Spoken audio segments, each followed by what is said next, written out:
How is it going, guys? Malagant here. So we're going to be looking at my Elementalist here. I'll talk about like the build, how I came to it, what are the different things, especially like in this video. I think I want to talk about like what is the capability of this character, how it feels to be playing, what you should be paying attention to, and on top of everything, like what you should be paying attention to like while you're itemizing as well. But most of the information that you can find just like that is going to be in the description down below. There will be a link to my build guide, well, to the build link, and you can find almost all of the information there that you can. But in this video, we'll talk about basically what are the other things that we can do, what is the capability of the character, and what sort of like a different playstyle you can also lean towards as well, because this was like some sort of like a choice by me, but there are definitely like other options available as I stream Diablo 4 every single day.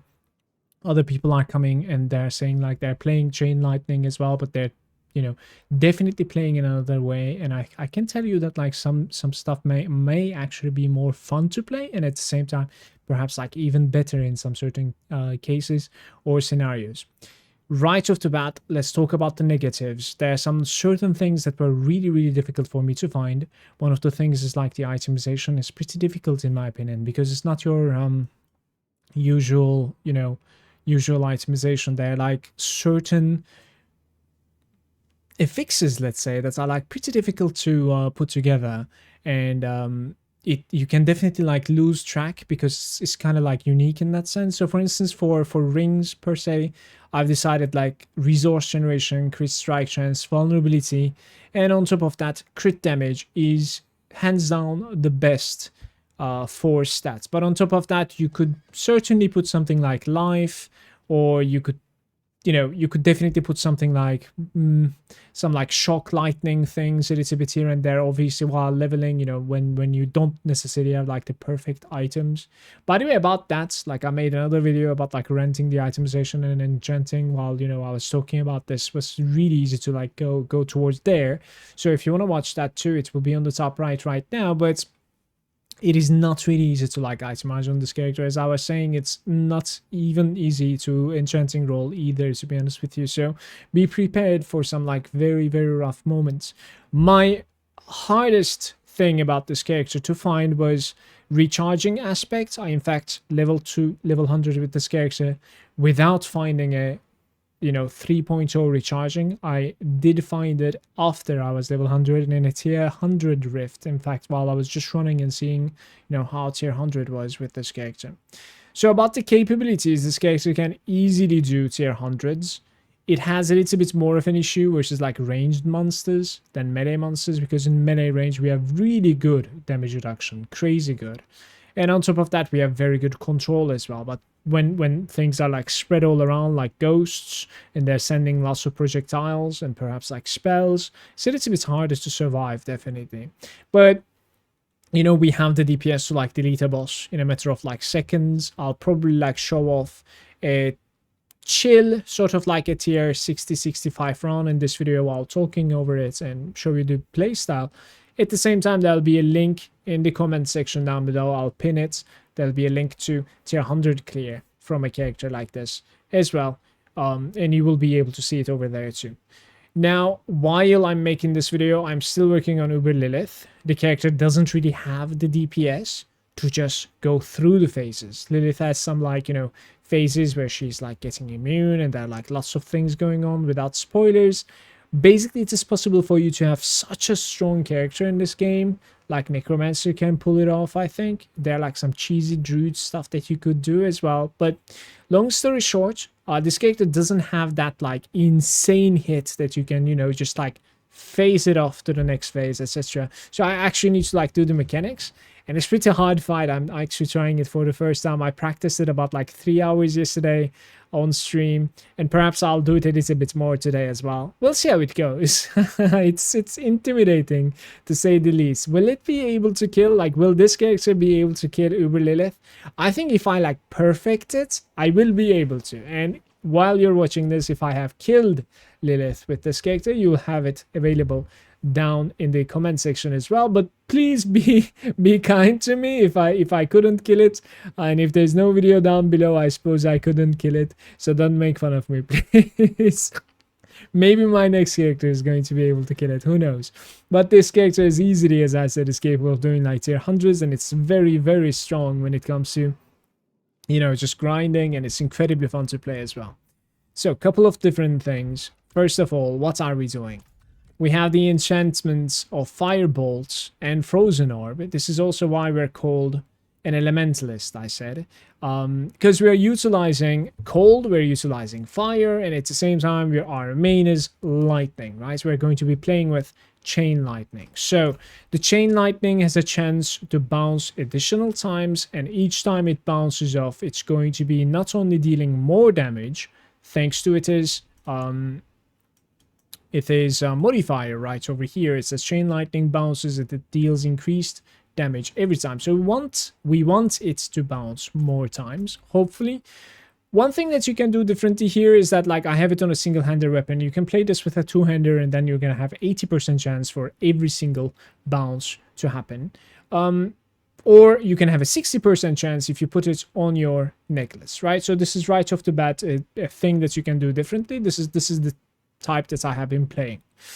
Another thing about that is like important about the chain light bounces is, again, because of the recharging. The recharging lets you gain mana for every bounce it happens. So therefore your mana is going to be, you know, recovering that much quickly. That's also why you may want to play with the staff, especially early on, so that like you have more bounces, therefore you get more mana back.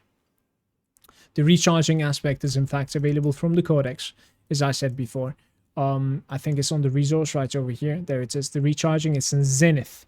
So if you do a full run of Zenith in Fractured Peaks, you'll be able to get the recharging aspects right off the bat, and you will be able to put it onto your ring, and it will be enough. I mean, it has to be enough. It was unfortunately enough for me all the way out until level 100.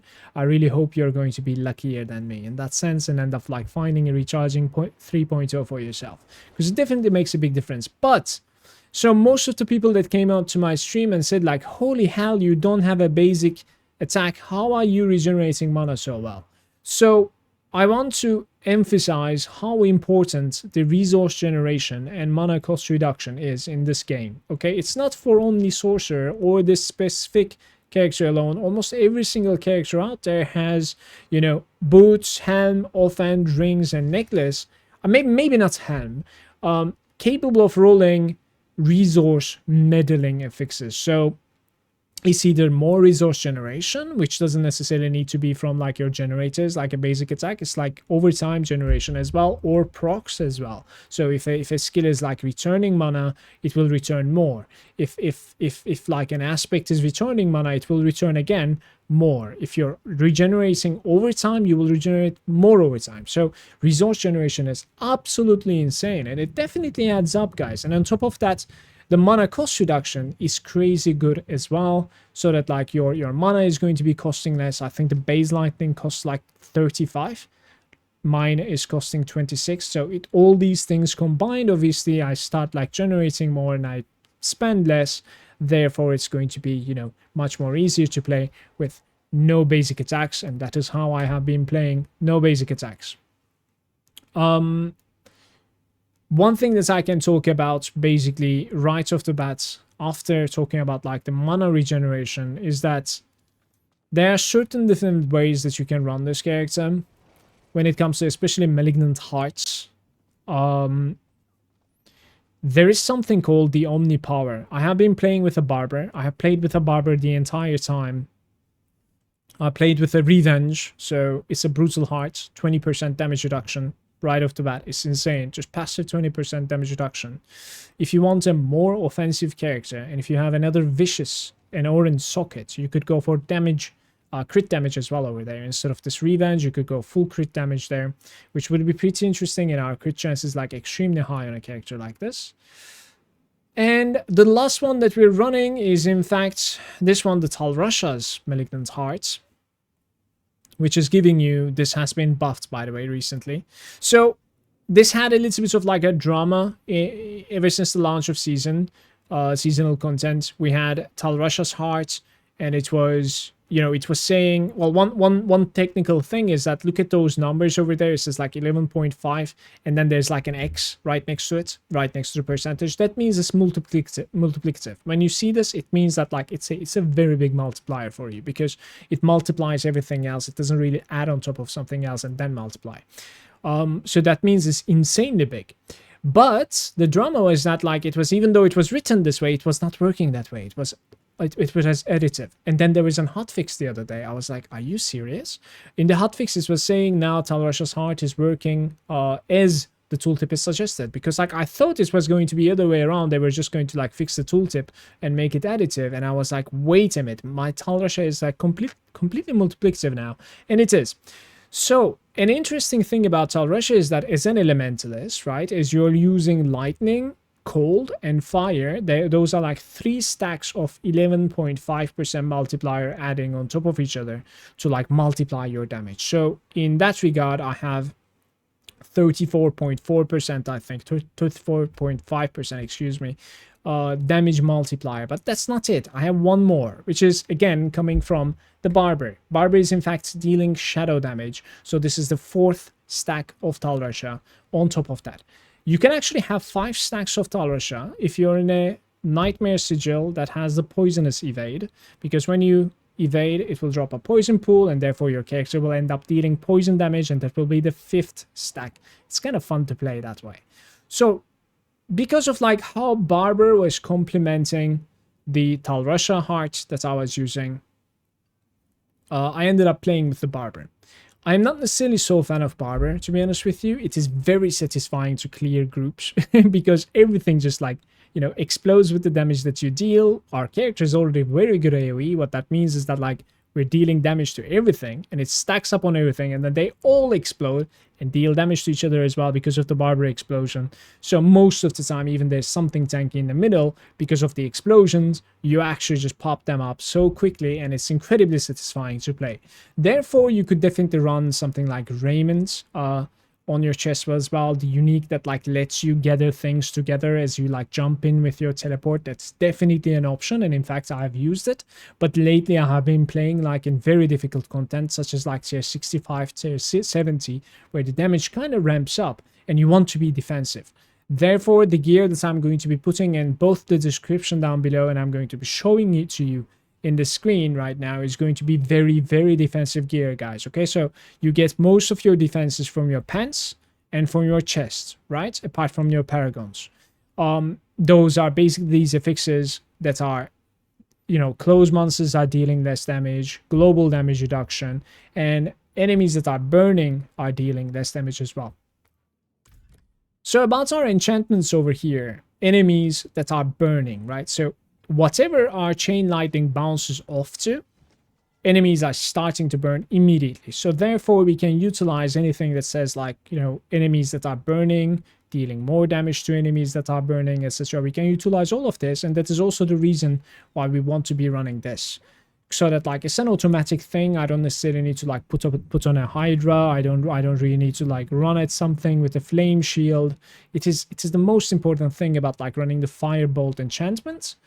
The other thing is going to be the Frozen Orb enchantments, which the reason is not only being able to like deal some cold damage so that our Talrasha procs instantly, but at the same time, vulnerability. Vulnerability is one of the better scalers in this game, and it's one of its own damage buckets, and it's the highest damage multiplier in my opinion. It's one of the, you know, highest damage multipliers because it's kind of double dipping, because it puts a condition to the enemy which makes them vulnerable, therefore they take more damage, and at the same time on your end you can increase the amount of damage that you deal to those type of monsters. So it's kind of like a weird implementation by the developers, and I do believe that they're actually regretting the way that they have implemented this, and I fully expect them to like, you know, change it at some point.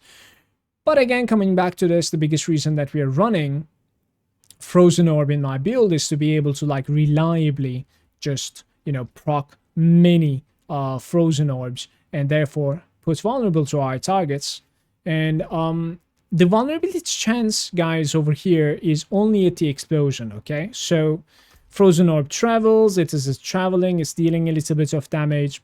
we're not really using for this for the damage. It doesn't really deal so much in our build. And then at the end, it will like stop somewhere. It's called pulse once, and this pulsing damage is a chance to put our target a vulnerability. But if you use something like this, which is the aspect of the frozen orb, frozen orb stays in place and explodes two additional times. Damage, as I said, it doesn't really matter too much. I don't think my frozen orb deals any damage, even if I like put 4 more points into it. I don't think so, because we don't really, excel at cold, let's say. But yeah, so thanks to this aspect, the frozen orb is going to be pulsing 2 more times. Therefore, they're going to be, 30% on the first one, and then 30% second, and 30% on the third. And when I'm playing, there'll be frozen orbs everywhere. You will see it, so that there's a very, very high chance that that things are going to be vulnerable at all times. Let's talk about, so you kind of like understood what I'm trying to do, and when I'm like, showcasing the build in like a sort of an easy nightmare dungeon soon, you will probably like see how the character plays as well. But from here, before we jump into that, let's talk about some other possibilities. Okay, so most of the other people that are playing that have crazy good characters, no matter if they play with Talrasha or Barber, some of them are playing with Omnipower. Omnipower is another Wrathful available to us. That's basically every time you spend 35 mana, it ends up like creating more projectiles from your next cast. And therefore, you don't really want so much mana reduction. You kind of want to be, spending 35. As long as you can keep up with like mana regeneration, and you want to be. Then comes the importance of obviously recharging is crazy important. You need to have a maxed out recharging. You need to have very good, very, very good resource generation like this one. It can go all the way up to 18.5. You can have it on both of the rings, and then you can have it on your offhand as well. And then on top of that, like Omnipower is going to create so many more, bounces. You probably want to be putting the bounce on your necklace as well. So I would suggest you to check out Omnipower 100%. Simply because if you would like to have like a flashy screen and you're not really a fond of Barber, it has a little bit of like a different build up, as I'm trying to like explain here, because it will be more mana cost, and at the same time it will be a little bit harder to play because you will rely on, not Barber's explosion, and you will lose some passive damage from Talrasha because you're dropping Barber's shadow side at the very least. So therefore you will be basically relying on like only chain lightning to be killing things, but you will have so many more projectiles, and trust me when I say it, on the screen it's going to be much more flashy. I don't know if it has more damage or not. I couldn't test it. In my opinion, this game hasn't been that fair to me when it comes to itemization. I'm having a very hard time. I had a very hard time putting things together, and to be honest with you, they're not necessarily the greatest items on me either. But on the description down below, the build link is gonna basically guide you towards the best itemization possible, at the very least for the character that I am playing, the Barber version. For the Omnipower version, if you're interested, I would like you to check out perhaps some like Maxroll guides. They have some like good chain lightning Omnipower stuff available for you. I'll talk about something also else. You have a lot of different things that you can do with your enchantments. Some very, very cool things. One of them is, just putting the chain lightning, this one, into instead of frozen orb. Okay. And therefore, you're gonna basically every time it says like chain lightning forms automatically after spending 100 mana, and you're kind of spending 100 mana. Like you will see the playstyle. You're kind of spending 100 mana quickly, and you regenerate quickly as well. So there'll be an extra chain lightning, which is also like affected by all the aspects and legendaries and whatnot. So there'll be one more cast in the Omnipower. I have seen some people like running the extra chain lightning as well. But remember, what you're dropping is vulnerability, so therefore you will need to like adjust this as well. So how they adjust this is they play with either pants, chest, or I want to say helmet, even though I showed helmet, I said chest, I suppose. But so there's this aspect for Frost Nova that gives you an extra Frost Nova, but gives you like higher cooldown or something on your Frost Nova.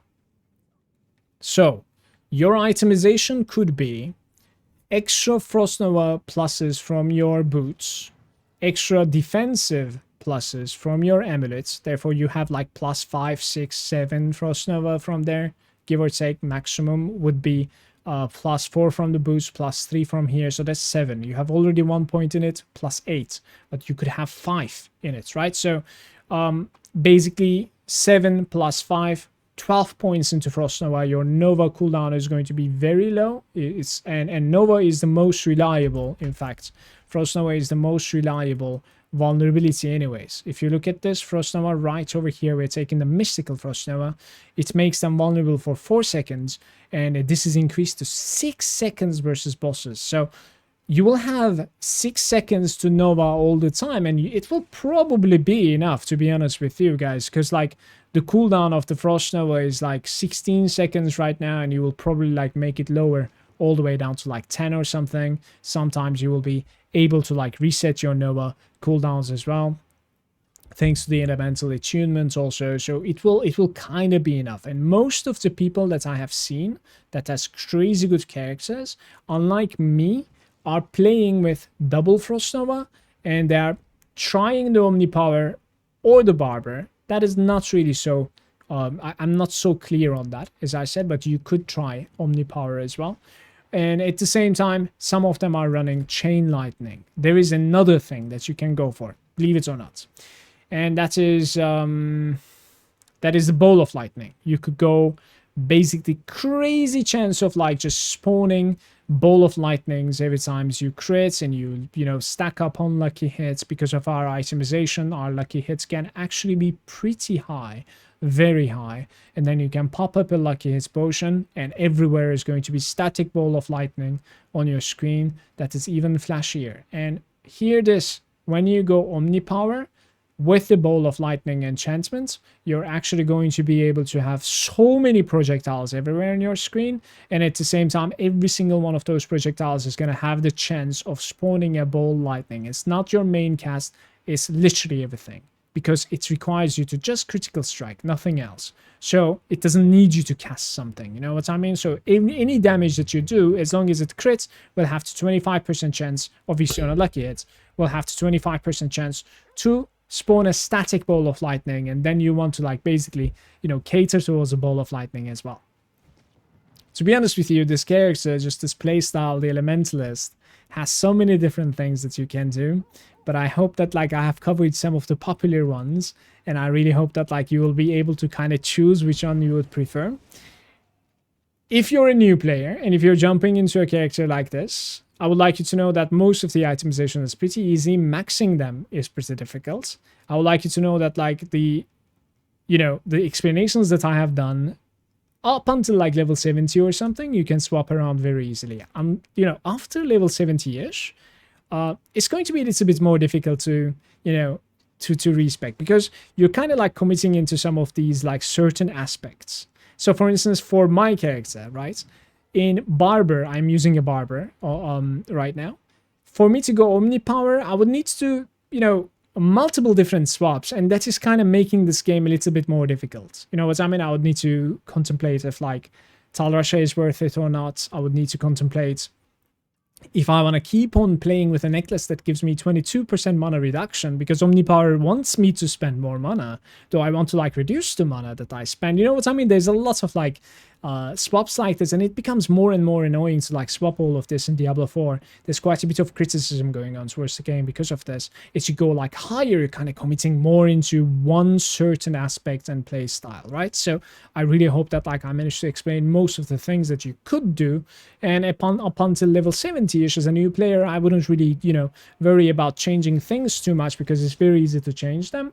But afterwards, the items that you're finding, you're going to need to like kind of know what you want to do, so that you can put exactly the affixes that you want and the aspects that you want on those good items, because it will be kind of difficult to like replace them from that moment going forward. Let's run a small. I think I have like okay, those are too small, the others are too big. Let's try to run. I don't really have. I don't think I have too many sigil powder right now, but let's craft something that is like 60 to 70 maybe. Let's craft like 10 of them. All right, what do we have here? Where did they go? Ah, Akan is very nice. I like that place. Deepwood.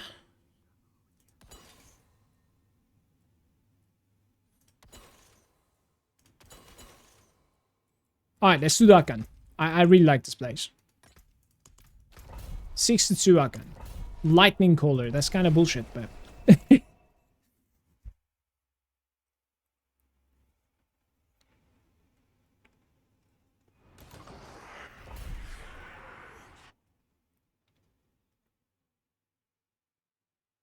So...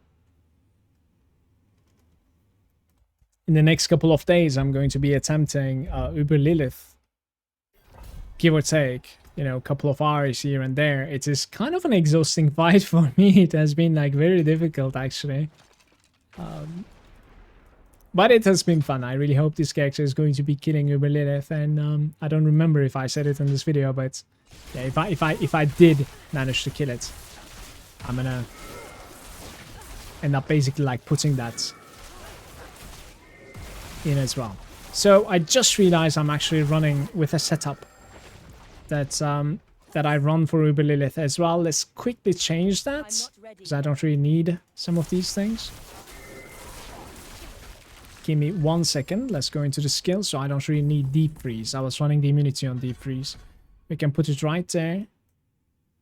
Because you kind of want to be immune versus Lilith at certain situations, let's say. I can just put it into like lucky hit chance right now.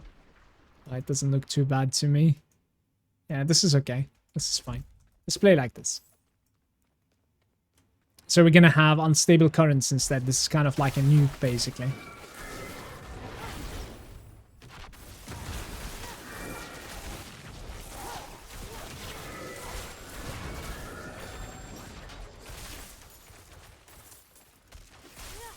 Let's talk about Barber real quickly. What it does is like it obviously like stores the damage and then it explodes it, and I have a 4-second Barber.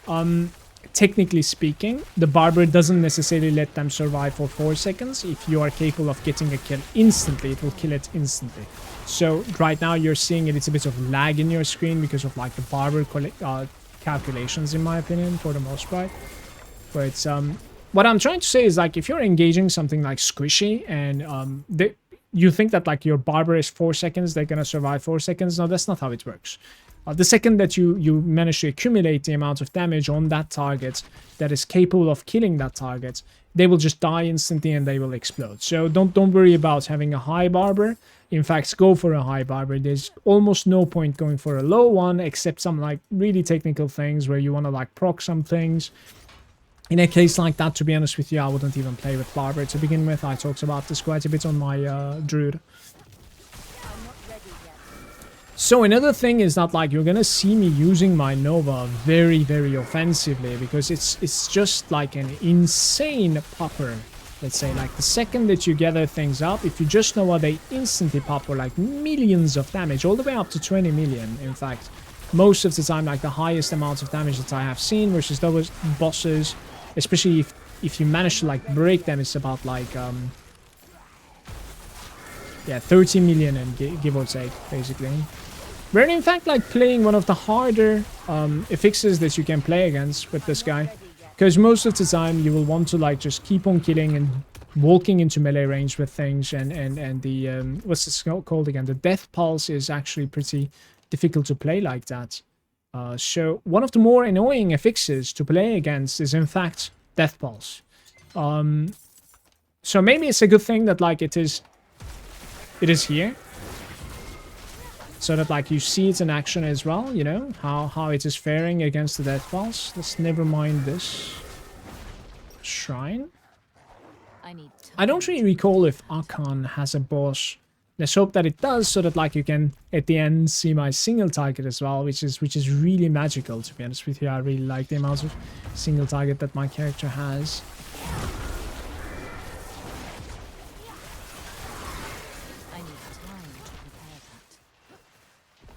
Hey, my Whispers of the Dead is complete. I can go grab my bag from there. Very nice.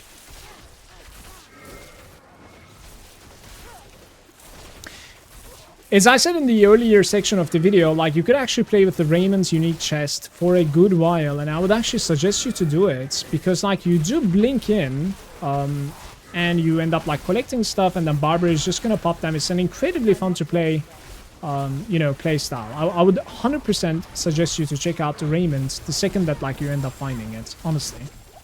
Most of the playstyle, if you want to like talk about, you know, what are the buttons that I'm pressing, perhaps like I should have already covered this the second that like we started playing. You know, like I'm obviously just spamming chain lightning, but we need to be rotating, guys, in between defensive abilities because we're running some sort of like a glyph that is giving us 10% more damage multiplier for 4 seconds every time I use a defensive ability. So this could be, what are the defensive abilities? Are like, you know, 4 abilities that are on my bar, basically. One of them is Teleport, the other one is Frost Nova, the other one is Frost Armor, and the other one is Flame Shield, right? So I kind of need to be like pressing one of these things every 4 seconds, and you can easily pull this off, honestly.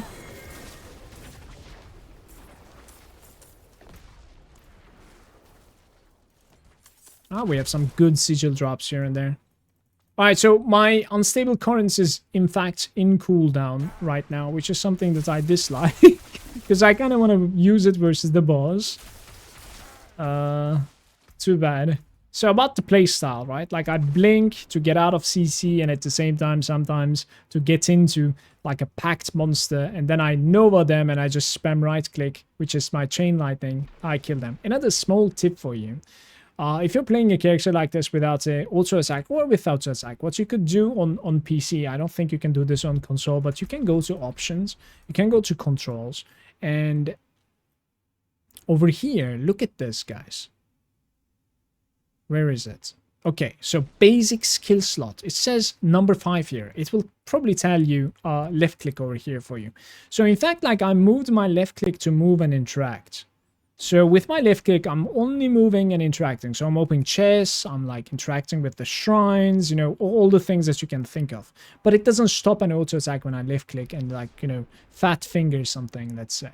So to use my basic skill, I either need to be shift left clicking, just like normal. So even though it says 5 over there, I can shift left click also. That's a good implementation by Blizzard. Or I would need to press 5, basically. That's my setting right now. So if you would prefer that for yourself as well, I would honestly suggest you to do it so that like you're not going to be fat fingering your left click ever again, and you will always be on the move. And yeah, or another option that you could do is force move, obviously. You could do scroll force move as well. Most of the people are using it that. So you want to be keeping ice armor at most times, Nova, and then currents, right? And then millions of crits, just like that. That's a 62 boss dying rather quickly. You could definitely do this a little bit quicker if you have better itemization than I do, because my itemization is not that good. In my opinion, I haven't been that lucky, in fact, to be perfectly honest with you, with my itemization. There is a lot that I dislike about what I am carrying and wearing right now. So, yeah. So this is going to be it. I'll make a follow-up video when it comes to tier 100 clear. So you'll be able to like see a tier 100 clear of this character without any upgrades on top of it. And I won't really like talk about, you know, the systems too much. But if you have any questions whatsoever, I'll do my best to answer them. Please drop them down below in the comment section. And please remember to subscribe. I would love to have you on my channel. At the same time, I'm making Diablo 4 videos almost, you know, every single week, if not day. It kind of depends on like what sort of content I have piled up, but I'm also streaming every single day on twitch.tv/Malagant. If you would like to have like a chill streamer on your second screen, feel free to like drop by. Definitely don't miss out on the content. I'm rather chill, pretty good music, and at the same time we just play and level in Diablo, chat about the game, sometimes even boost each other in the game. I can give you new characters in it too. Thank you so much for watching, YouTube. I'll catch you next time. Peace out.